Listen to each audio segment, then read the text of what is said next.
Hi, I'm Bill O'Reilly reporting from Los Angeles. Thanks for watching us tonight. Extreme vetting. That is the subject of this evening's Talking Points memo. President Trump's executive order stopping the flow of refugees into the USA until a new system of evaluation can be put into place is causing major dissent. So let's examine the situation in a fair way. Last year, about 85,000 refugees were admitted to the country, nearly half of them Muslim. That does not count tens of thousands of people who claimed refugee status crossing the southern border. About 19,000 Syrian refugees were admitted during the past 2 years. The Trump administration believes it is too easy for refugees from terror areas to come here and has stopped citizens from Syria, Iran, Iraq, Libya, Yemen, Sudan, and Somalia from being processed for at least 90 days. It cites the refugee chaos in Europe and the violence that is caused as evidence more vetting is needed in America. Indeed, liberal countries like Sweden have cracked down hard on migrants entering, citing a myriad of problems.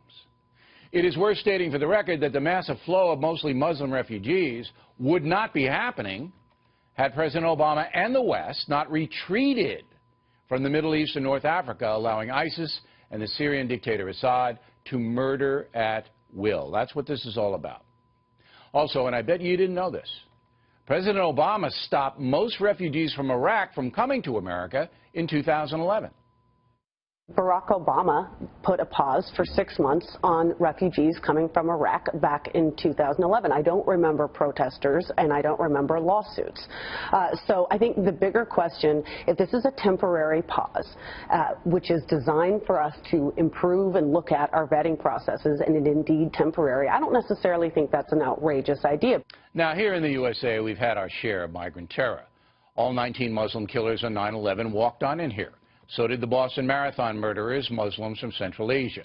One of the San Bernardino killers was from Pakistan. The Orlando mass murderer came from a Muslim immigrant family, as did the terrorists who attacked them all in Minnesota. So it is certainly responsible and logical for a new president to institute updated protections for this country by ordering specific temporary immigration actions. Is it not?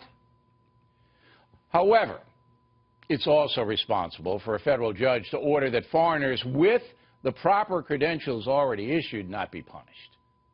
There should be room for a case-by-case decision-making, as Republican Senators McCain and Graham have requested. If Muslims from terror areas have helped the USA, they should obviously be given waivers. In addition, it would be wise for the Trump administration to develop a strong outreach to the Muslim world. We need their support to defeat the jihad. In the past, Talking Points has proposed that NATO troops set up safe zones for innocent people threatened in places like Syria. Right now, Turkey is overseeing many of the refugee camps. Led by America, NATO should assist Turkey, Jordan, Iraq, and other countries willing to protect innocent people at risk. Summing up, President Trump is being responsible, setting up new refugee standards, as long as they are fully explained and expedited in a timely manner.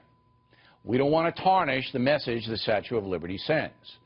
Also, the administration must be willing to grant exceptions and, above all, should help refugees survive in the terror zones abroad. We should do that. Protecting Americans is obviously priority number one, but the nobility of our nation demands we help suffering, helpless people if we can. And that's the memo. Now for the top story reaction, joining us from Washington, Charles Krauthammer. So the big picture is what I want to talk to you about. The vetting itself, or extreme vetting as Mr. Trump calls it, that's not a bad thing, is it? No, but what you have to have is a policy that you vet before you loose it on the world in the most amateurish, botched way. I mean, it is utterly ridiculous. First of all, to give no guidance as to what you do with somebody holding a green card. Then you change the guidance. You should have stated from the beginning, if you have a green card, you're not going to be stopped. They were stopped. That should never have happened. So they rushed it. It's not only that they rushed it, they did it in a terrible way. In theory, of course, you want to have a strengthened vetting process. A new administration should have the chance to review procedures, but you don't announce that you're going to all of a sudden have a new process and stop everybody who's already flying, already in the air with a valid visa, and stop them when they land. What you do is so you say... let's see that was a mistake, but I think 24 hours later, that mistake was largely corrected. So we don't have that now. There are new guidelines now, right? Right, but what I'm saying is, what about people who worked for us during the war in Afghanistan and Iraq as interpreters? They're going to be let in. We understand that they're going to be let in. Why wasn't that announced from the beginning? Because it was rushed. They did it too fast. And what's the rush? Are we getting a huge influx of Somali terrorists? Tell me. Where is the issue? Well, here's what the rush is. In the 16 years, in my opinion, in the 16 years since 9/11, we haven't had a single attack where an American has been killed on American soil by anybody coming from these lands, these 7 countries. So what's the rush? But you see what's happening in Europe. You see what's happening in Europe, and that was a justification. Look, I wouldn't have rushed it. I'm just telling you that the initial mistakes seem to have been corrected within 24 hours. But the bigger picture is this. President Trump believes that his base is fine with all this, and that the people who are demonstrating at the airports, the people who hate him, no matter what he does, all right, are actually helping him build political power. Because most Americans in the middle are saying, you know what, this is an overreaction, this is kind of insane, let Trump at least give him a chance to institute these things. Now, I agree with you, he could have done it more methodically. But I think the bigger picture is that the president believes he's building a stronger political base by fulfilling campaign promises. I don't think that's going to succeed. Look, he was elected by 46% of the population. That's not a terrible thing. Clinton got less, Lincoln got less. But nonetheless, it's not a majority. And you want to build out from that majority. What he's doing is antagonizing not just the haters who would never support him no matter what, the Hollywood left. We're not appealing there.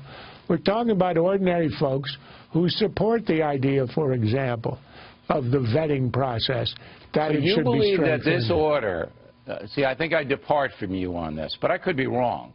So you believe that this order has alienated more people than would cheer him for it. See, I think that most Americans are saying, okay, we understand it wasn't done in the best way, but we support why shouldn't you do something in the best? Why shouldn't you do something in the best way? But nobody's perfect, Charles. I mean, yeah, I know. But the idea that nobody can do a head count on this, but you're saying the way to govern is to antagonize people, to botch your policies? No, I said he should have a big... I would have announced a big Muslim outreach along with a policy on this, as I clearly stated in the talking point. So I'm not justifying it. It should have been, look, it was very amateurish. The point is, this is not how you gain support, by botching the announcement and the implementation of the policy. I'm not so sure about that. I think... Well, then you're giving me a theory. I know the Trump supporters are applauding him, and I think that the people in the middle are saying, you know, we're getting a little fed up with these demonstrations. Last word.